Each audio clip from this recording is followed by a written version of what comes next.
श्री राम को देख नगर वासियों के उत्साह युक्त वचन सुमंत्र से दशरथ द्वारा बुलाया जाना सुनकर सहस्त्र वाले नारायण को नमस्कार करके समुद्र जैसे राज समुदाय से घिरे हुए पुष्पालंकृत रथ पर सवार होकर प्रभु राम चले। उस समय देवता लोग दिव्य संगीत का गान करते हुए आनंद से उन्हें आशीर्वाद दे रही थी एवं सुंदरियां बड़े कोलाहल के साथ उन्हें देख रही थी। वीर राम मनोहर रत्न मुकुट धारण करने के लिए जा रहे हैं।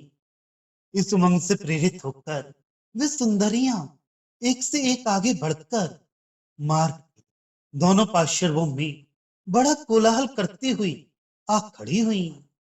वे इस प्रकार हो गई मानो उन सबका एक ही प्राण हो और वे प्राण बाहर होकर एक अनुपम रथ पर आरूढ़ होकर जा रहा हो।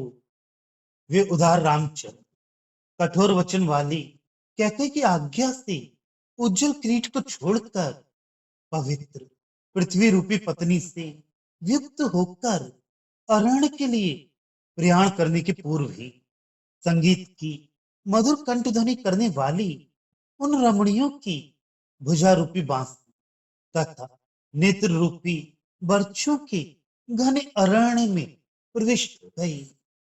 वे स्त्रियां सुगंध चूर्ण पुष्प चंदन स्वर्ण आदि बिखेरने के लिए वहां आकर अपनी सुंदर मेखलाओं को कंगनों को तथा लज्जा को बिखेर रही थी। वे मनमत के बाणों से आहत होकर छतों से फूट अपने परस्पर सटे हुए मृदु स्तनों को काम पीड़ा के कारण नैनों से बरसने वाले अच्छे अश्रु जल से धो रही थी। ये सुंदर नैनों वाला राम क्या पृथ्वी की रक्षा करने के योग्य है? हम अबलाओं के प्रति किंचित भी प्रेम से ये हीन है। यूं सोचकर वे व्याकुलता से कांप उठती और ये कहती कि अरुण नयन तथा श्यामल देह से युक्त यह राम सब स्थानों में दिखाई दे रहा है, किंतु ना जाने कितने राम हैं। स्त्रियां इस प्रकार प्रेम मग्न होकर झुंड बांधकर कोलाहल करती हुई आई। मुनि तथा उस प्राचीन नगर के वृद्धों एवं बालकों ने राम के रूप को देखा, किंतु उनके प्रति अपने प्रेम की सीमा को नहीं देखा। अब हम उनके मन के भावों एवं उनके वचनों का वर्णन करेंगे।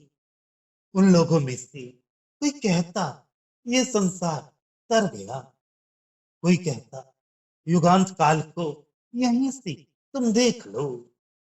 अर्थात वे राम को ये आशीर्वाद देते हैं कि युगांत काल तक तुम जीवित रहो। कोई कहता हमारी आयु भी तुम ले लो। कोई कहता पंचेंद्रियों पर दमन करके हमने जो कठोर तपस्या की है उसका फल तुम्हारा ही हो। और कोई कहते हे हरित तुलसी की माला धारण करने वाले तुमको समस्त पुण्य फल प्राप्त हो। कोई कहते इस राम के अत्यंत करुणा से पूर्ण उज्जवल नयनों की समता करते हैं कमल, और इसकी देह छवि को प्राप्त किया है मेघों ने। न जाने उन्होंने कैसा पुण्य किया है। और कुछ कहते चक्रवर्ती दशरथ ने अपूर्व तपस्या करके इस महान भाव को पुत्र के रूप में प्राप्त करके इस संसार को दिया है। उनका हम क्या प्रत्युपकार कर सकते हैं। कोई कहते इस महान भाव की कृपा गजेंद्र के पुकार को सुनकर मकर के प्राणों का अंत करने वाले चक्रधारी नारायण की कृपा जैसी है। कोई प्रभु के निकट आकर उनके दर्शन कर कुछ कारण के बिना ही अपने मनोहर नेत्रों से अश्रु बहाने लगती। कोई कहते प्रभु की गंभीरता और बुद्धि महान श्याम घन के समान है। उनका जैसा शील और किसमें हो सकता है। चिरकाल तक गणना करने योग्य सबसे बड़ी संख्याओं के भी परे जो रहता है, उस अनाथ तथा अनंत अविनाशी मूर्ति नारायण का ये अवतार है। यह देवों में अंतर्मत नहीं है। कोई कहते समुद्र खोदने वाले की, अर्थात सगर पुत्रों की, धरती पर गंगा नदी को लाने वालों की, अर्थात भागीरथ की, देवों की सहायता करने के लिए असुरों के साथ युद्ध करके उन्हें परास्त करने वालों की, अर्थात इक्ष्वाकु ककुत्सादी दशरथ पर्यंत अनेक सूर्यवंशी राजाओं की, जो अति प्रवृत्त कीर्ति स्थिर है। इस प्रभु राम की विजय माला भूषित भुजाओं की कीर्ति के कारण ही अमर बनी है। हे वीर राम, लो, ये चंदन है, ये उत्तम रत्न हार है, यहाँ तिलक एवं सर्व आभरणों से भूषित मत गजों की श्रेणियां हैं, ये अश्व पंक्तियां हैं, ये पीत कर्ण की निधियां हैं। निर्धन लोगों को इनका दान दो। यूं कहकर कोई उन वस्तुओं की पंक्तियां लगाते थे। विद्युत समान रथ पर सवार होकर जब रामचंद्र आ रहे थे, ऐसे द्रवित चित्त हो खड़े थे, जैसे कोई गाय अपने बछड़े को अकेले छलांग मारकर आते हुए देखकर प्रेम से द्रवितमान होती है। कुछ सद्गुण संपन्न ये कहते कि श्वेत छत्र की छाया की बड़ी सेना रखे, विविध शस्त्र धारण किए, जो राजा भूमि का शासन करते हैं, उनका अब राम जैसे व्यक्ति के उत्पन्न होने के पश्चात पुत्रों को जनना व्यर्थ है, और चित्रलिखित मूर्ति जैसे स्तब्ध खड़े रहते। विद्युत शोभाएमान श्याम घन जैसे वक्ष पर यज्ञोपवीत शोभाएमान राम क्या रथ पर शीघ्रता से मार्ग पार करता हुआ जाएगा।